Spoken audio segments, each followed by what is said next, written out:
Selamat siang, Ibu Bapak, Mbak Yu Kang Mas, Diajeng Dimas, Gamawati, dan Gamawan sekalian. Selamat bertemu kembali. Terima kasih kepada Kak Gama atas undangan untuk ikut berbagi pengalaman dalam acara ini.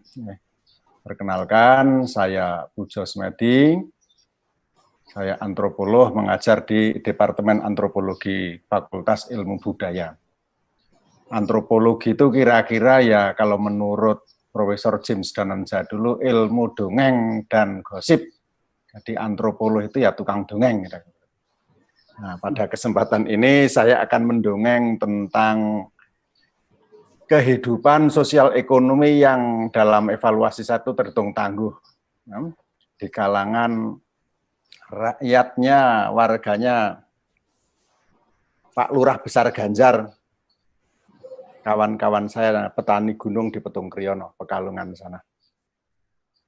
Tangguh, itu artinya ya kokoh, dan punya kemampuan untuk pulih kembali ketika mengalami tekanan, ibaratnya makhluk hidup, misal kena penyakit, gitu.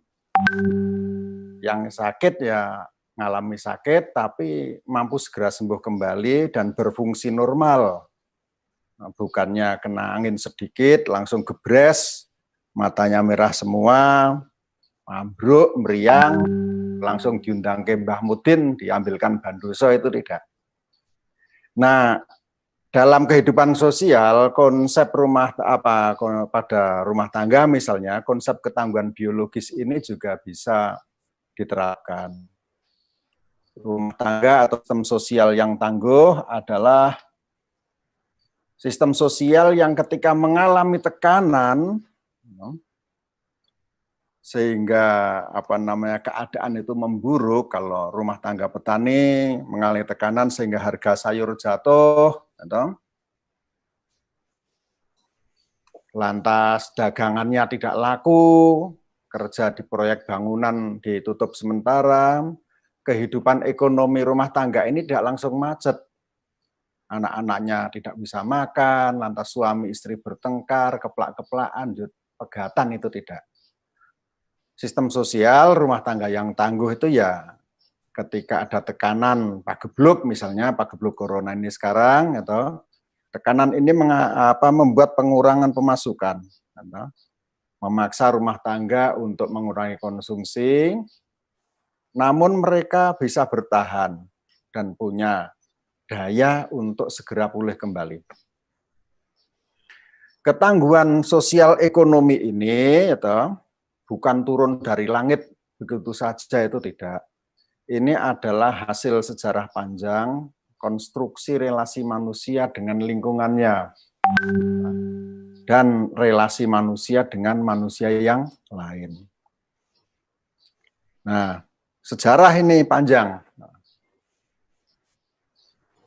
Ketika saya mulai riset di Petung Kriyono tahun 84 dulu, waktu saya masih mahasiswa cilik, para petani di sana itu masih suka mengalami susah pangan, walau tidak seberat pada masa sebelum revolusi hijau. Saat itu padi yang mulai menua sering diculik, diambil duluan sebelum panen, karena di rumah pangannya sudah habis. Para petani juga masih memanfaatkan tales, gembili, ganyong sebagai ganjel lumbung, istilah mereka, makanan darurat. Karena makanan pokoknya ya sering kehabisan di tengah jalan. Nah, tentunya keadaan ekonomi yang sulit ini ngefek ke ketahanan sosial rumah tangga. Kawan-kawan seusia saya di Petung, saat itu ya banyak yang saat ini, kawan saya di seusia saya di Petung pada masa itu, banyak yang punya anak kualon, anak tiri. Dengan kata lain, pasangan suami istri saat itu punya pengalaman lebih dari 1 kali menikah. Saat itu, tahun 80-an, seorang perempuan menikah 2 kali itu dianggap bukan perkara aneh. Menikah 3 kali juga tidak dinilai ajaib. Nah, kalau rata-rata tiap perempuan sempat 2 kali menikah, maka pada dekade 80-an tingkat survival rumah tangga itu ada pada kisaran 30. Artinya dari 100 kali pernikahan, 100 pernikahan, sepertiganya itu ambyar. rumah tangga petani saat itu memang rentan. Ono popo sithik itu bisa kacau. Istilah mereka itu anak kucing mangsluk ngumah bae langsung jaluk pegat. Keadaan ekonomi di kalangan masyarakat petung itu meningkat pada tahun 80-an dengan berkembangnya, dengan meluasnya, dengan adopsi pemeliharaan sapi pedaging. Yang pada giliran itu merupakan respon mereka terhadap peningkatan daya beli dan konsumsi masyarakat yang makin baik tahun 80-an. Ya. Meningkatnya seperti apa? Gini. Zaman saya bocah dulu, tahun 60, tahun 70, makan daging sapi bagi orang Jawa itu hanya angan-angan.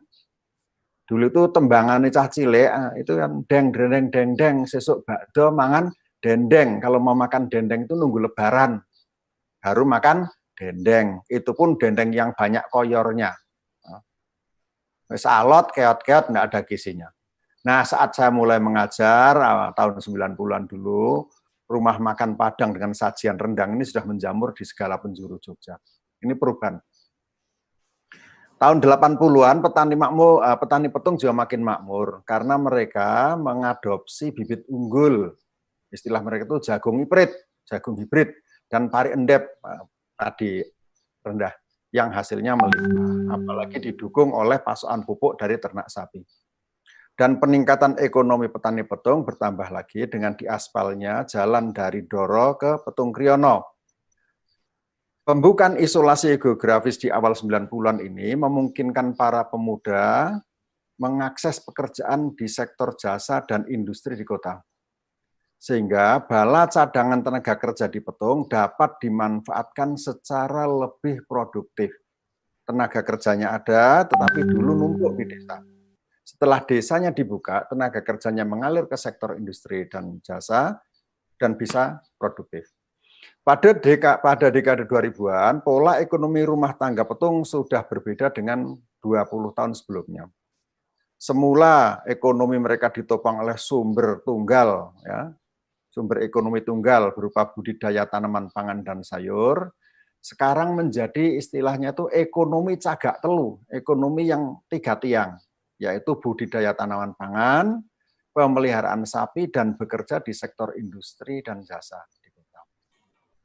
Pola kerja rumah tangga ya berubah. Tahun 80-an dulu, sepanjang musim, laki-laki itu tinggal di kampung.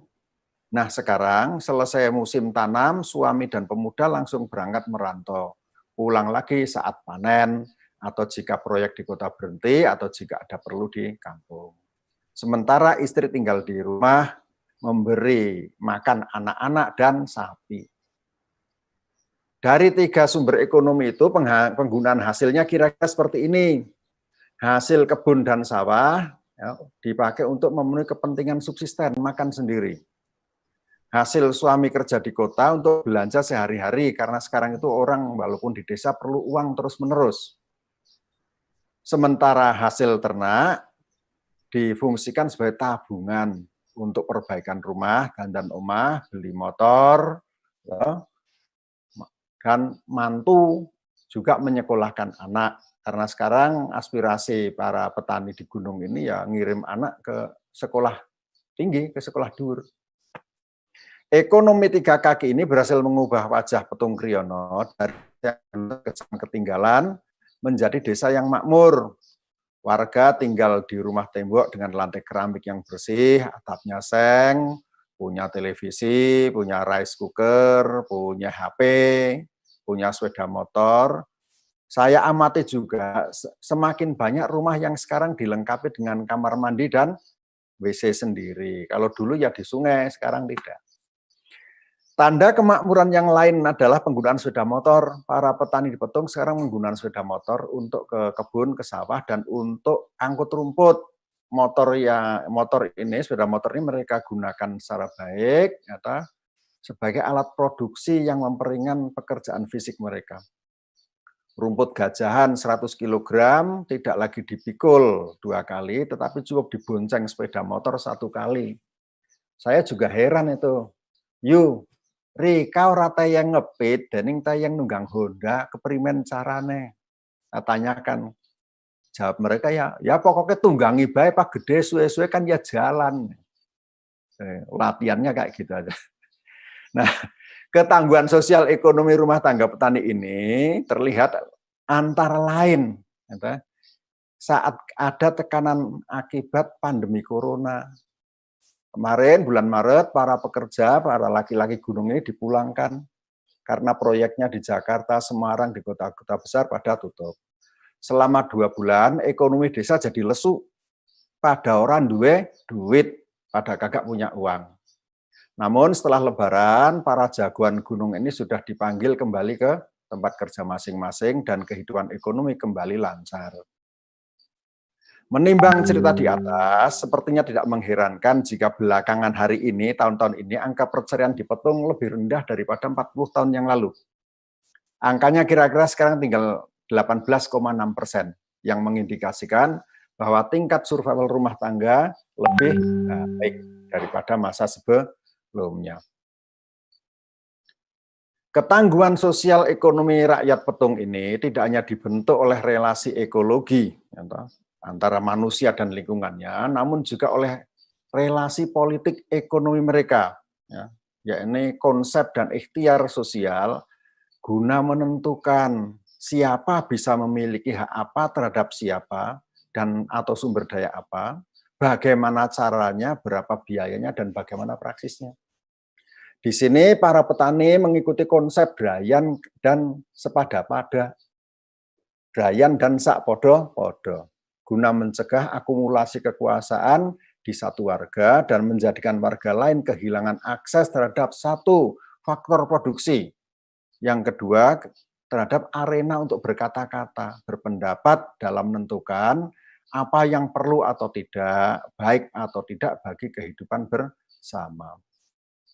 Drayan itu kurang lebihnya ya berarti setiap warga punya hak sosial untuk menikmati apa yang dinikmati oleh warga lain.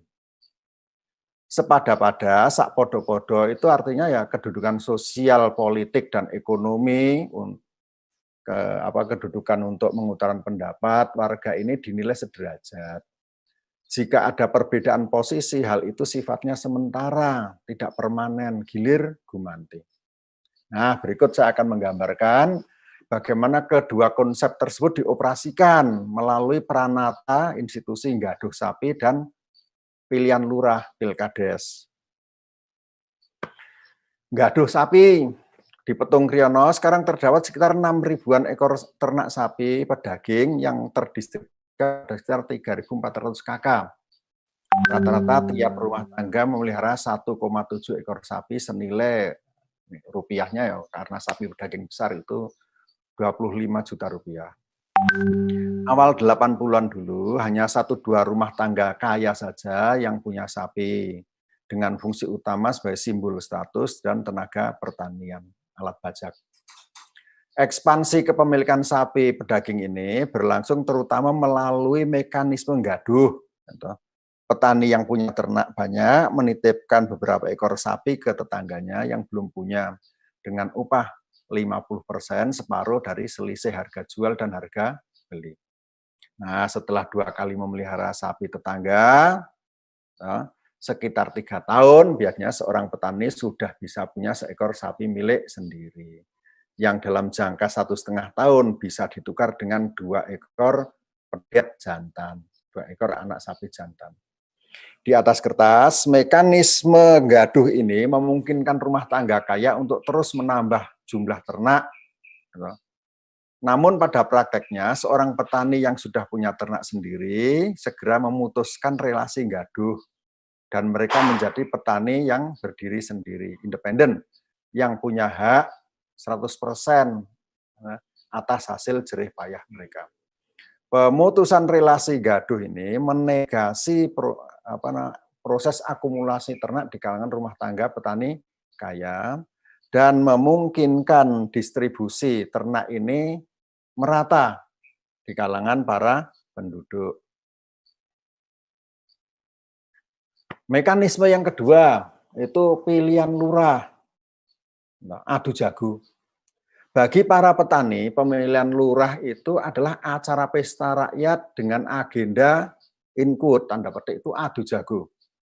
Dalam hitungan uang, gitu, penerimaan seorang lurah di Petung itu tidak seberapa. Gitu. Dadi lurah malah tombok, dadi mlarate. Jadi lurah itu secara ekonomis tidak menguntungkan. Akan tetapi diskursus dalam masyarakat tetap menempatkan lurah sebagai villa es primus inter pares. Pinunjuling apa-apa, bahasa Jawa itu. Menjadi warga yang paling dihormati, paling dituakan di desa. Nah, menjelang musim pilkades, faksi-faksi dalam masyarakat, entah itu satuan dusun, satuan ideologis, ataupun klan, mulai kasak kusuk milang-miling jago. Siapa kira-kira yang bisa diajukan ke Blabar Kawat ke arena tanding. Setelah ketemu, gini calonnya nih, mereka melakukan ini kegiatan ngelus-elus jago, membesarkan nyali serta memanaskan semangat agar si jago berani maju. Cara membesarkannya itu ya dikompori. Ayo Kang, anggrora reka, sapa maning sing bisa nggawe majune masyarakat. Aja kuatir, perkara suara mengko inyong kabeh sing tanggung jawab. Dikompori dipanasi. Segala isi kasanah kebudayaan dikeluarkan dalam rangka ngompori ini. Mulai dari argumen rasional, waktunya sudah sampai untuk bergiliran menjadi pemimpin desa, sehingga argumen goib, ini kamu tuh turun lurah, dulu kakekmu lurah, sehingga konsep pulung lurah, nanti tenang pulungnya akan sampai ke kamu, supaya si jago ini bulat tekadnya. Setelah si jago bangun semangatnya dan berani mengeluarkan keluruk penantang, kokok tantangan, maka mesin politik desa dijalankan. Tim sukses alias pecut, digerakkan untuk memobilisasi pemilih. Ahli goib diaturi rawuh untuk membuka dalan tumuruning pulung. Sementara uborampe administrasi dan finansial, ya tentu saja harus disiapkan oleh si jago dan keluarganya. Untuk perkara finansial, perkara gawat ini, pendukung juga tidak pernah capek ngompori.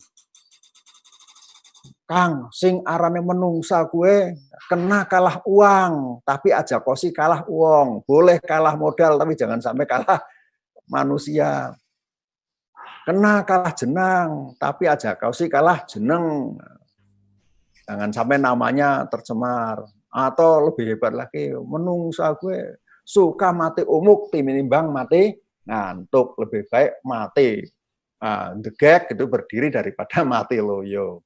Yang intinya adalah komporan bahwa nama baik, harga diri, martabat itu lebih berharga daripada harta benda. Nah, terkena komporan sosial macam ini, Nani Istriyono dari klan Wakijan yang memang terhitung makmur untuk ukuran orang kampung, bangkit semangatnya untuk maju pilihan lurah tahun 2006. 3 hari menjelang pilihan lurah, ini rumah Nani itu sibuk macam orang mantu. Kenalan, saudara, kawan, tetangga, semua datang silih berganti dari pagi hingga malam menyatakan dukungan. Layaknya orang punya hajat, tamu juga dijamu makanan dan minuman yang melimpah. Malam menjelang pilihan, para pendukung memenuhi rumah Nanik pada pesta pura, makan, minum, merokok hingga pagi. Sementara Naniknya dikurung di dalam kamar, ditunggui mertuanya dan penasehat spiritualnya. Diubupi menyan dupo, supaya pulung lurah jatuh kepadanya. Paginya Nanik yang masih ngantuk ini diarak oleh pendukungnya ke tempat pilihan di kampung kerajaan. Saat penghitungan suara berjalan, tiap kali nama Nanik disebut, pendukungnya langsung sorak-sorai. Namun pada pertengahan penghitungan mulai tampak tanda-tanda bahwa lawan Nanik unggul yudane menang suara. Saat itu pula satu persatu pendukungnya melipir pulang kampung, meninggalkan Nanik di panggung dengan wajah yang capek dan kuncup menanggung pahitnya rasa kalah sendirian. Di perjalanan pulang, pendukungnya yang semalam pada pesta pora di rumah Nanik ini bukannya bersedih hati, tapi malah menjadikan Nanik sebagai bahan olok-olok. Walah, dukunnya ngelepeh, dukunnya kagak majas. sinani melempem, sinani ora kumecap, aja maning kumecap, ngentut bae wis ora teyeng, wah jadi bahan olok.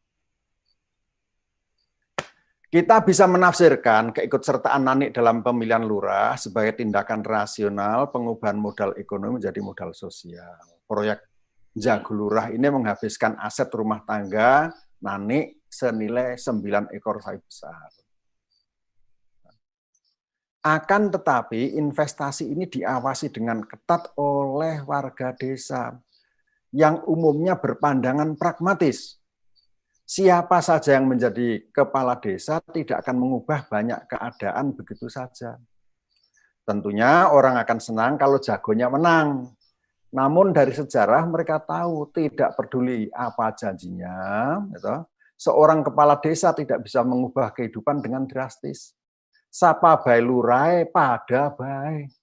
Orang duduk jadi sore. Siapapun kepala desanya tidak lantas pagi berubah jadi sore. Warga desa yang pesimis memelihara pandangan yang lebih gelap. Sapa bae lurai pada bae, ngurusi pentingnya dewek. Siapapun kepala desanya sama saja, hanya mengurus kepentingan diri sendiri. Tertawanya orang-orang atas kekalahan Nanik harus dilihat sebagai bagian dari acara adu jago yang secara efektif membatasi kehendak kuasa warga. Hanya satu dari beberapa jago yang menang tanding dan pemenangnya pun hanya dibatasi, diberi mandat untuk mengatur, memimpin selama beberapa tahun saja. Setelah itu mereka akan jadi manten. Manten itu menurut mereka artinya sing eman boten wonten. Yang sayang sudah nggak ada lagi. Tertawanya para pendukung Nanik adalah statement, pernyataan bahwa di desa orang kaya bisa dibikin berkurang kekayaannya. Orang kuasa atau orang yang pengen kuasa bisa dibikin hilang kekuasaannya.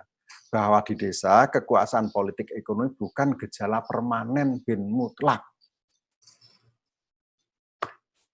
Dari paparan di muka, saya bisa menyampaikan bahwa ketangguhan sosial ekonomi rumah tangga petani dibentuk melalui penciptaan relasi ekosistem dan diproteksi melalui relasi politik ekonomi tertentu.